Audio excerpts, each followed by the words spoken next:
I have a few hours before I need to start getting ready for stream, and I'm gonna quickly bake something for some friends. We're going through a bit of a tough time right now, so I figured I would make them a little bit of something, and even my partner got a little gift for them. I'm gonna be making these, what are they called? Like revelry bars, something like that. I kind of forget what they're called. But one of my pals who I streamed with recently, Mommy Wrestler, shout out to you. She reminded me that this was like the old school, like really iconic, like church pastry we used to have like back when we were kids. I just knew I had to make some. This recipe calls for a pretty large amount, so I'm gonna keep a couple bars at home to enjoy and then make sure we give the rest over to them.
I have no idea if you can see my background or not. If it's really messy, I don't care. I was clearing out a couple bins that have been sitting around. So that's what, if you see it, that is what is all that is back there right now. So let's talk some book and movie reviews. First of all, you can see at the start of the vlog, I went and saw a movie. I went to go see The Drama, which is the new A24 film that came out. It stars Robert Pattinson and Zendaya. And this is sort of a rom-com, but it meets more in sort of the drama area. And now, if you are familiar with A24, just in general, you know, you cannot just expect a normal ass rom-com from a movie studio that is like them. Personally, I loved it. And I kind of don't know how to talk about the movie without spoiling it. But there is definitely some pretty juicy drama, name of the movie, that happens between Zendaya's character and Robert Pattinson's character. And things just sort of go off the rails. They get absolutely out of control super, super fast. Every single time I thought, wow, I hope that this is as worse as it's gonna get.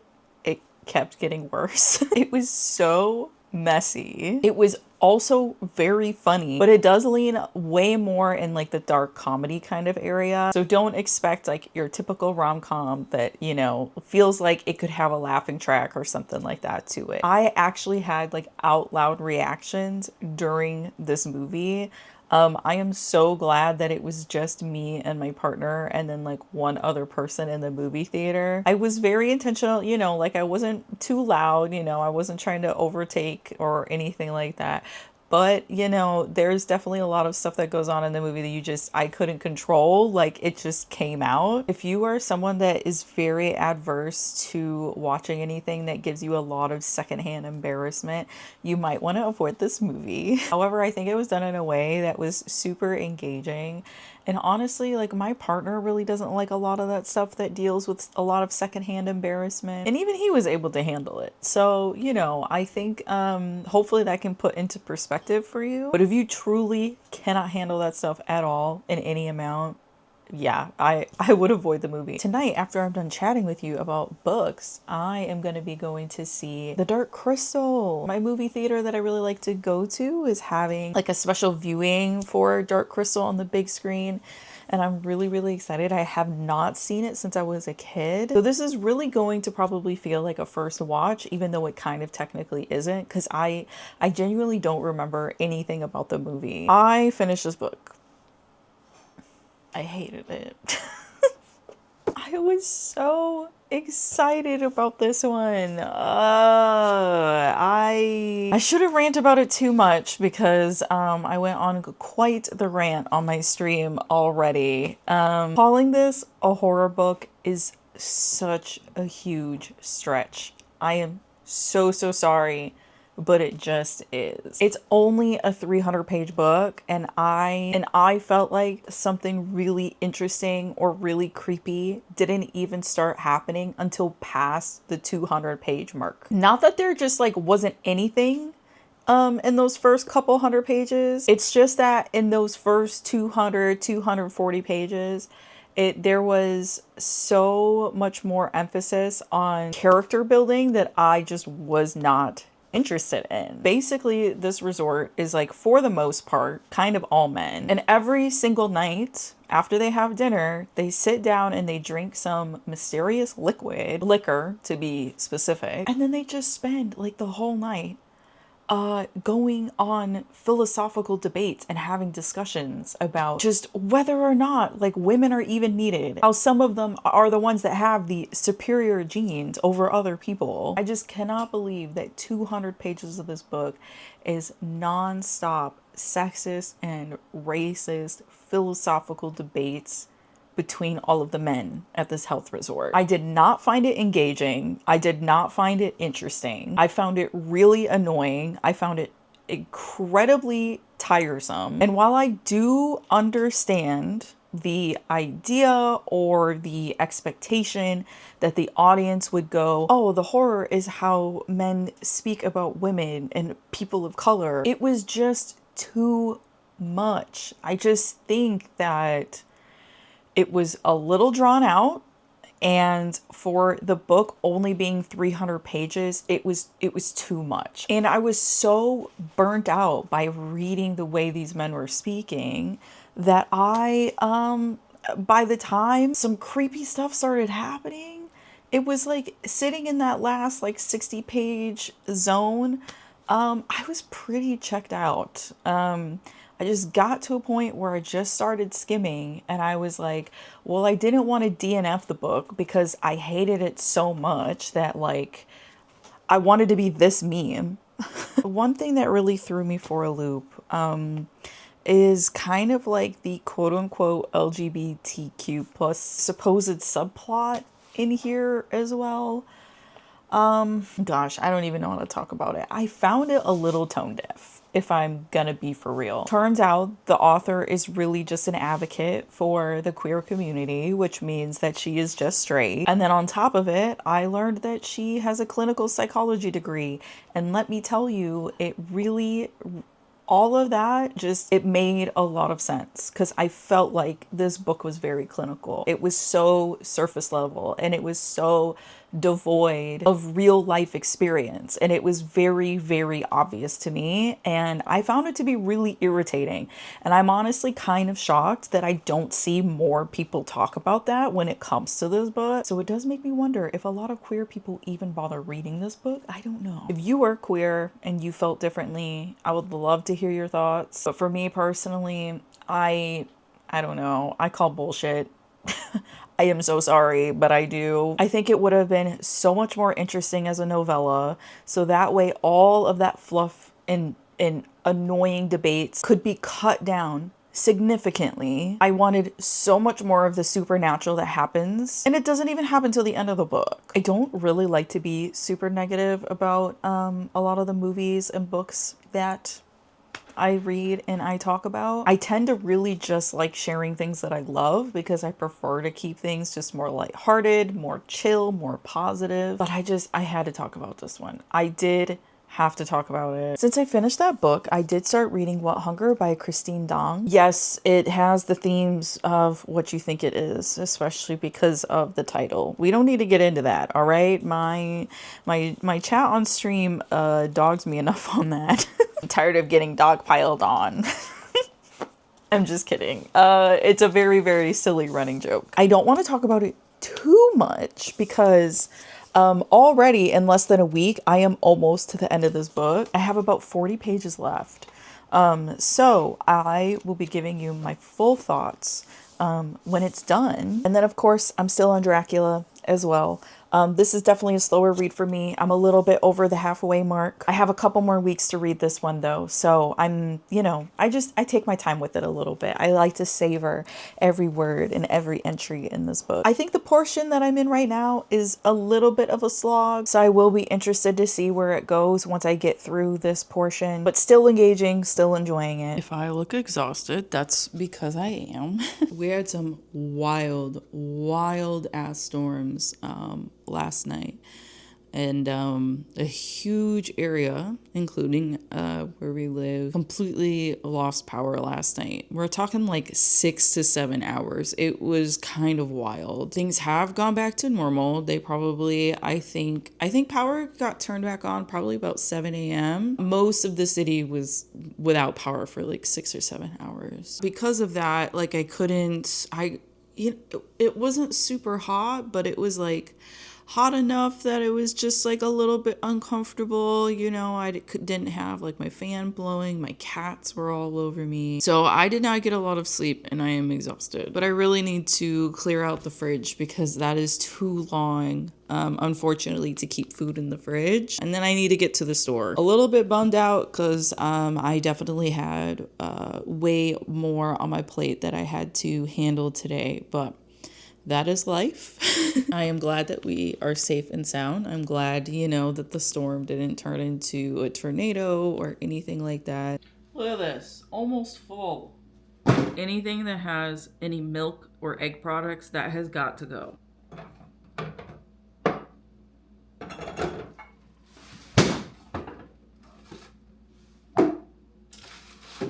Oh my god. Today was already like kind of off the wall because of having to clean out like my fridge and go grocery shopping and like all that other stuff. And then it just went haywire. Definitely had some pretty severe weather earlier after I had gotten home from the grocery store. I did see some swirling clouds and it wasn't nearby, but like I definitely saw that like a portion of the sky was like really, really green, like in another part of the city. And thankfully the tornado siren like right in my neighborhood didn't go off, but I could definitely hear them like in other areas like surrounding where we live. And now my partner's car is out of commission. I had to go and pick him up because he ended up experiencing like golf ball sized hail. It completely wrecked the windshield of his car. Tons of dents all over it, like on the roof, the hood, everywhere. So now he's home and we are relaxing for the evening. We've been a little on edge because we are still in a tornado watch for the next couple of hours, but at the very least it seems like some of the more major storms have passed before I completely relax for the evening. I already wanted to open these because I found some Pokemon cards and I want to open them. Oh my god, that's the power. Oh my god.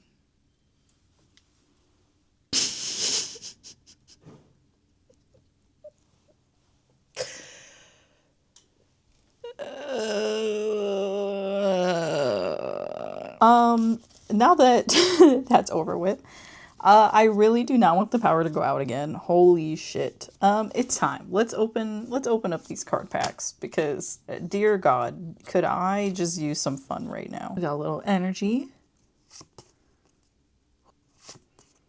Clefairy! So cute. Furfru is very cute. Oh, a jaw fossil. Lumio City. Come on. Give me something. Ooh, that's really cool. A core memory. What the hell? A potion? What the hell? Why did I get so many items? Look, I got a bean. Oh my God. And it's a full art card. That is pretty sick, dude. It's like a $3 card. That's pretty sick. I really like it. I like the full art card. Okay, time to do this one. Grass energy, which actually I haven't collected one of these yet. Okay. A Salandit. My partner really, really likes these ones. Aw, Scatterbug is a cutie pie. I like that one. Snorlax! Oh my gosh, this is my first Snorlax card. I haven't pulled him yet. What a cutie pie. A big sleepy dude. Aw, I love Snorlax. Baracle? I like the art at least. That's pretty fun. Maybe not my favorite Pokemon. Aromatisse, my baby. Oh, I love the art on this. I wish I had a little holograph. That would have been really cool. Oh, Rosa's Encouragement. I actually have the full art card of this one and it's holographic. Apparently it's like a $10 card. Growing Energy. Oh, Haunter. So sick. Not that I have a very big haul, but Sephora is in their sale right now. I am wanting to reintroduce some retinol into my skincare routine. So I got the Innisfree one because I really like Innisfree. And then I decided to grab a little vitamin C too. But I got this, and then I got another one of my moisturizers from Dew that I've been using. But yeah, that's everything from today. Now I can fully relax.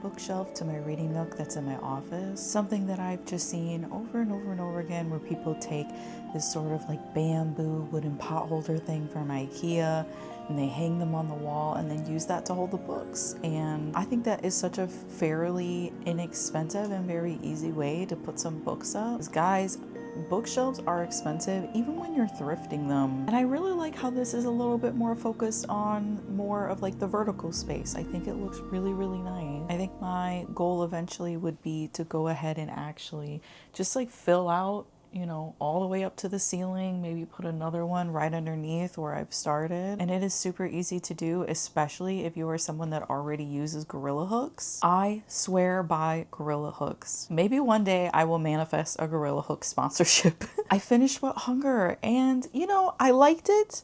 Not the greatest book in the entire world, but I did enjoy it. The story follows a girl named Ronnie and her relationship to food, her Vietnamese family, female rage, and boys. And did I mention puberty yet? If not, puberty, again, we'll put that on there. Her family experiences a pretty big tragedy. It was very fun. I enjoyed it. Literally read it between like 4 and 5 days. Very fast, easy read. I will say that I do find that when authors or movies kind of use cannibalism as a coming of age, female rage kind of trope. I'm discovering that they are a little bit formulaic, which, you know, I guess kind of makes sense. It tends to be about anger and disruption towards the patriarchy. In this case, you have another layer of like racism as well, and growing up feeling disconnected from your family's culture. I was a little bit worried that this one was going to fall into a similar pattern as other ones that I have read, and again, like movies like Raw, for example. And it really did start off that way. I would say that it wasn't until like the last couple of chapters that I was like, okay,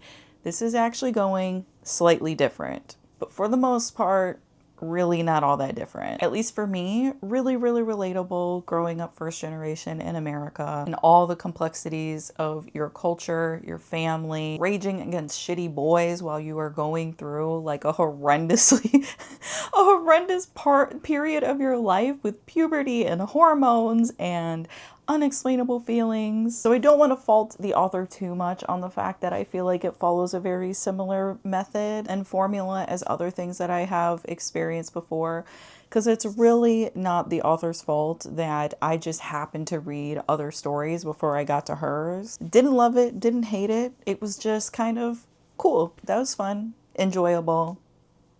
We're going on to the next one. Since I finished What Hunger, I have started Parable of the Sower by Octavia Butler. This has been sitting on my TBR, I feel like probably since last summer, and I've just been so intimidated to read this book. It looks really hefty. Like when you actually pop into the back of the page, it's hitting like almost into that like 400 book range. Page, not book. And so I was kind of intimidated just by like the sheer size of the book. And it actually turns out that it's only slightly over 300 pages.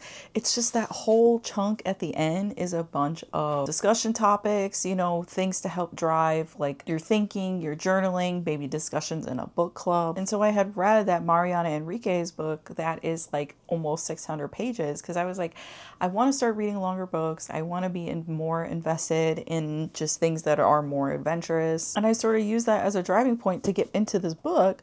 And then it turns out it's actually not even that long anyway. And I had nothing to be intimidated about at all. Again, I usually sit more in like the 300 page book range. So like this is literally sitting exactly where I typically read anyway. So if you are someone who is also worried you might be intimidated, you are fine. Like you can definitely handle the length of this. I'm officially halfway through the story and so far I'm really, really enjoying it. The social chaos after global climate change, economic crises, and all of the dystopian things that you have to live through and kind of like rebuild your home and your somewhat society, I guess, really weighing on me.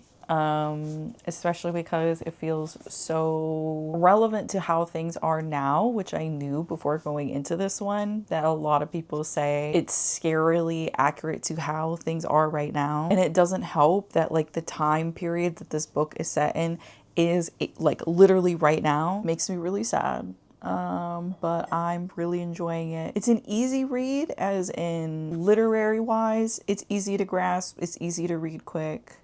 But the topic at hand is not necessarily easy. I really like the way Octavia Butler writes. And apparently this is actually even a series. There's a second book. I'm sure that I will be interested in checking it out and reading it. And I believe that there was supposed to be a third one, but unfortunately she had passed before that one was ever made and published. If you like dystopian novels, I certainly do. I think you would really like this one. And it feels really nice to read something that is more of a modern day classic on my journey of reading more classic literature stuff that I've been doing more recently. I also want to make sure that I'm doing more modern classics as well, especially by authors of color, particularly Black women, because so often when we are talking about literary classics, we are talking it through like a very European white Western lens. And I can already see why this book is so highly regarded, so well loved, and why it's so recommended.